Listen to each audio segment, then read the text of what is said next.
Good morning. आज हम हमारा जो फर्स्ट टॉपिक है द लिविंग वर्ल्ड उसकी शुरुआत करते हैं। ओके, तो जैसे कि मैंने तुमसे कहा कि हम पूरा का पूरा टॉपिक की लर्निंग अंडरस्टैंडिंग वाला पार्ट हम क्लास में करने वाले हैं। उसके बाद जो टेक्स्ट बुक की रीडिंग है, मतलब बहुत सारे बच्चों को दिक्कत ये होती है कि जब तुम घर पे जाके रीड करना शुरू करते हो तो तुम रीड करते समय तुम्हें वो पूरा का पूरा समझ में आने में दिक्कत होती है, right? So that's why what we are going to do is मैं पूरे के पूरे टॉपिक को देखो, एक तो एक साथ एक डेढ़ घंटे का ऐसा लंबा सा लेक्चर या फिर वीडियो हम नहीं बनाएंगे। हम क्या करेंगे, धीरे धीरे धीरे within part, max to max 10 to 15 minutes, that will be our target. Okay, 10 से 15 मिनट में हमें अपना वीडियो खत्म करना है। हम थोड़े थोड़े पार्ट्स को रीड करते हुए चलेंगे। ओके, और उसी के साथ मैं तुम्हें थोड़ा सा रिवाइज भी करते कराते हुए चलूंगा। ओके, आई होप तो। तो जैसा कि तुम्हें पता है, आई होप तुम्हें पता है और तुम्हें याद भी है कि हमारा टॉपिक किस तरीके से शुरू होगा। हमारा टॉपिक शुरू होगा, आई मीन हमारा सिलेबस शुरू होगा। सबसे पहले हम जानेंगे लिविंग वर्ल्ड के बारे में, राइट? ये बात मैं दोहरा रहा हूँ इतनी बार, तो जस्ट इमेजिन इसका इंपॉर्टेंस कितना है। सबसे पहले हम जानेंगे लिविंग वर्ल्ड के बारे में, उसके बाद हम जानेंगे सेल्स के बारे में, उसके बाद हम जानेंगे ऑर्गन्स के बारे में, और उसके बाद हम जानेंगे हमारे वेरियस ऑर्गन सिस्टम्स के बारे में। ओके, किन किन के अंदर? Plants and animal. ओके, अपना जो क्राइटेरिया रहेगा वो आई होप हर किसी को याद रहेगा, right? First we will discuss about living world, then cells, then organs, then organ systems, right?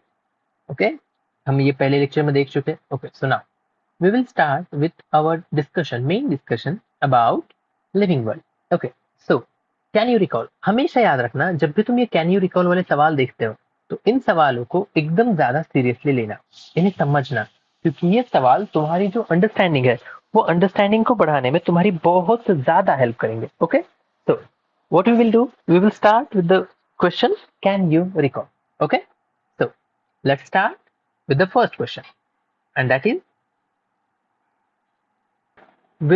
what is the difference between living things and non living? Okay, living and non living, sorry। हमें पहला सवाल पूछा गया है कि difference क्या है, किसमें डिफरेंस क्या है, लिविंग और नॉन लिविंग में, राइट? फर्स्ट सवाल जो हमसे पूछा गया, लिविंग और नॉन लिविंग के फर्क के बारे में। क्या तुम्हें याद है, हमने क्लास में इसके बारे में एकदम डिटेल में डिस्कशन किया था? क्या तुम्हें याद है? राइट, मैंने कहा था जब भी तुम किसी तुम्हारे छोटे भाई बहन या फिर किसी छोटे बच्चे को समझाकर बता रहे हो तो तुम क्या बताओगे लिविंग और नॉन लिविंग के बारे में? याद करो, एटलीस्ट याद करने की कोशिश तो करो। देखो, मैंने तुमसे कहा था कि हमें 3 प्रोसेसेस के बारे में बोलना है। कितने प्रोसेसेस के बारे में? 3 प्रोसेसेस के बारे में। पहला, हम उसे कहेंगे कि बच्चे ये सवाल पूछ उस जानवर से। कौन सा सवाल? क्वेश्चन नंबर 1 हम ये पूछेंगे कि क्या वो ग्रो होता है। क्वेश्चन नंबर 2 हम उससे ये पूछेंगे क्या वो मूवमेंट करता है। एंड क्वेश्चन नंबर 3 जो हम पूछेंगे दैट विल बी, क्या उसे बच्चे होते हैं। याद है हर किसी को ये बात? मैंने कहा था हम ये 3 सवाल पूछेंगे, क्या वो ग्रो होता है, क्या वो मूवमेंट करता है, या फिर वो रिप्रोड्यूस करता है। अगर इन 3 चीजों का जवाब, अगर इन 3 चीजों का जवाब पॉजिटिव आता है तो हम उसे लिविंग कहेंगे। ये मैंने कहा था। हम ये 5th तक के बच्चे के लिए, even 7th 8th in class तक की भी हम ये सवाल के ऊपर, आई मीन इन 3 क्राइटेरिया के ऊपर उसे लिविंग और नॉन लिविंग में डिवाइड करते हैं। लेकिन जब हम थोड़े से बड़े होते हैं, मतलब फॉर एग्जाम्पल हम 11th में है, जब हम लिविंग वर्ल्ड के बारे में जानना शुरू करते हैं तो हम लिविंग और नॉन लिविंग का फर्क करते समय बस इन 3 क्राइटेरिया की बात नहीं करेंगे। सर कौन से 3 क्राइटेरिया याद करो, चलो अच्छे से। अभी मैंने बोला growth, very good. Movement, very good. And the third one, reproduction, बहुत अच्छे। ग्रोथ, रिप्रोडक्शन और मूवमेंट, इन 3 चीज, सिर्फ 3 चीजों के बारे में हम बड़े होने के बाद डिस्कशन नहीं करते, हम इसमें और चीजें ऐड करते हैं। सो और चीजें कौन सी? Okay, let me tell you.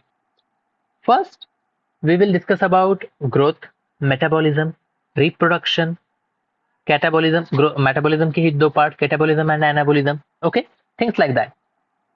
तो हमें वो याद रखना है, यस हमें वो बिल्कुल याद रखना है। और हम वो याद कैसे रखेंगे? Don't worry, step by step. पर एक बात समझ के लो, जब भी तुमसे ये सवाल पूछा जाए, क्या सवाल पूछा जाए कि लिविंग और नॉन लिविंग के बारे में, किसके बारे में, लिविंग और नॉन लिविंग के बारे में अगर तुम्हें डिफरेंस पूछा जाए तो तुम कैसे बताओगे? तुम बताओगे सबसे पहले तो तुम लिविंग किससे कहते हैं, पहले तो ये सवाल समझ के लो। सवाल क्या पूछा गया है? लिविंग और नॉन लिविंग में क्या डिफरेंस, मतलब तुम्हें लिविंग किसे कहते हैं ये सवाल पूछा गया है। फॉर एग्जाम्पल मानो मैंने यहाँ पे एक पत्थर रखा है, ये पत्थर है, हाँ ये पत्थर है, तो क्या ये पत्थर लिविंग है? इज इट लिविंग और इज इट नॉन लिविंग? तुम्हें पहले इसका जवाब देना है, तुम्हें पहले इसका जवाब देना है, और इसका जवाब देने के लिए तुम बताओगे कि पहले हम उस पत्थर से कुछ सवाल पूछेंगे। कैसे सवाल पूछेंगे कि पत्थर, क्या तुम्हारे अंदर मेटाबॉलिज्म है? तो मेटाबॉलिज्म क्या होता है, हम हर एक चीज डिटेल में देखेंगे, जस्ट वेट अ मिनट। क्या तुम्हारे अंदर मेटाबॉलिज्म है? सेकंड, क्या तुम्हारे अंदर ग्रोथ और डेवलपमेंट होती है? थर्ड, क्या तुम्हारे अंदर एजिंग होती है? फोर्थ, क्या तुम्हारे अंदर रिप्रोडक्शन होता है? फिफ्थ, क्या तुम मरते हो? वैसे पहले ही नहीं मार देना चाहिए था। क्या तुम रिस्पॉन्स करते हो? एंड सिक्स, क्या तुम मरते हो? अगर इन 6 सवालों में से मैक्सिमम सवालों का जवाब वो एस देता है तो तब हम उसे लिविंग कहते हैं। समझे? Metabolism, growth and development, ageing, reproduction, response and death. अगर इन 6 में से मैक्सिमम चीजों का वो जवाब हाँ देता है तो हम उसे लिविंग कहते हैं। मैं सारे क्यों नहीं कह रहा, आगे पता चलेगा। ओके, तो क्या first question can you recall वाला हर किसी को समझा? Second, analyst the characters of living organism, कर दिए? ओके, कर दिए। यही है लिविंग ऑर्गेनिजम्स के कैरेक्टर्स। क्या इसके अलावा और कुछ है? बिल्कुल है। कौन से? अगर हम एनसीईआरटी को देखते हैं तो एनसीईआरटी में, नई वाली नहीं पुरानी वाली एनसीईआरटी में ना, इन लिविंग कैरेक्टर्स के बारे में बहुत कुछ दिया हुआ था जो इस साल के एनसीईआरटी में डिलीटेड है। पुराने एनसीईआरटी में लिविंग कैरेक्टरिस्टिक्स बहुत सारे दिए हुए थे, जैसे कि चलो मैं बताता हूँ। ओके, तुम भी लिख लो, जरूरी है। First, growth. फिर से लिख रहे हैं? हाँ, वो ज्यादा से ज्यादा बार रिवाइज करते हैं ना तो वो थोड़ा सा अपने भी दिमाग में बैठ जाएगा। First, growth. Second, reproduction.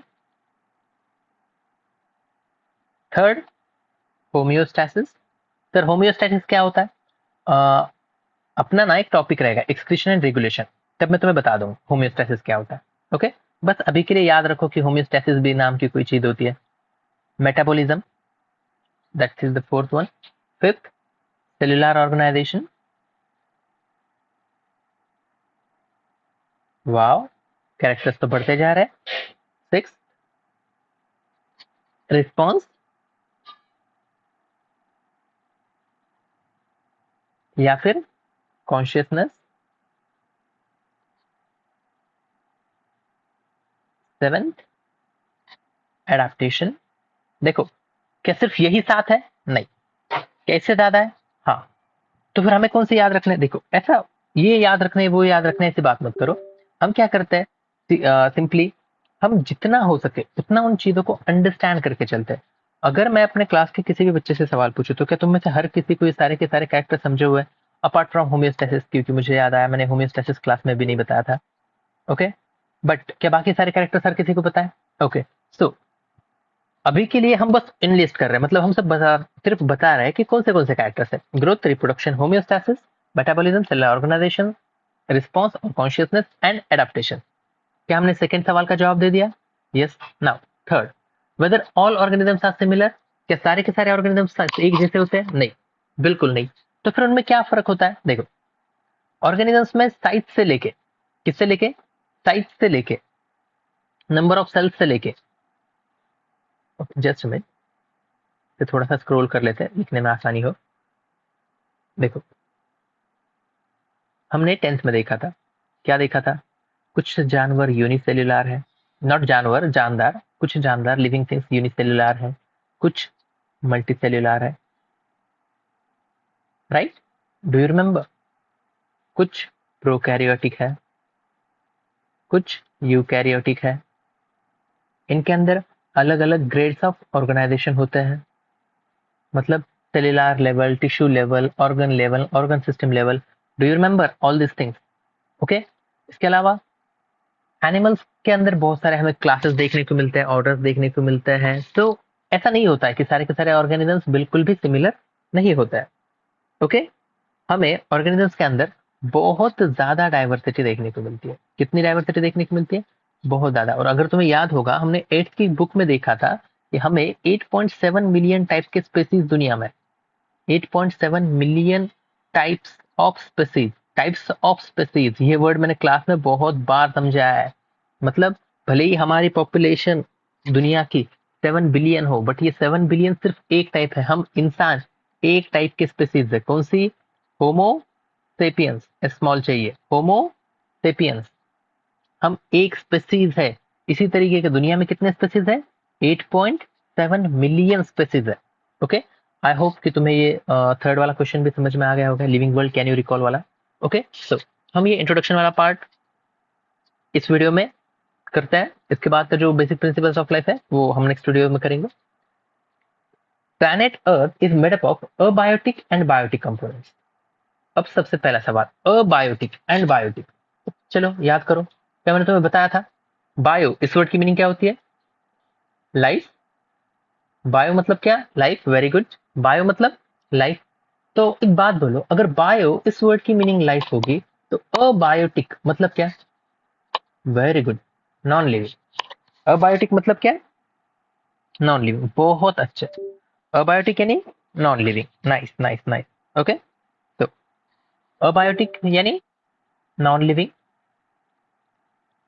Abiotic यानी non living. Good. And what about biotic? Living. तो वो कह रहा है कि प्लैनेट अर्थ बना हुआ है बायोटिक और अबायोटिक कंपोनेंट से। तो क्या इस सेंटेंस में किसी को दिक्कत है कि दुनिया में जानदार और बेजान बहुत सारी चीजें हैं? Very good. Biotic components are obviously, जैसे हमें पता है, वो लिविंग बींग्स हैं जो हमारे आजू बाजू में देखने को मिलते हैं। तो biotic components are obviously the living being present around us. Obviously क्या कहते हैं उसे मराठी हिंदी में?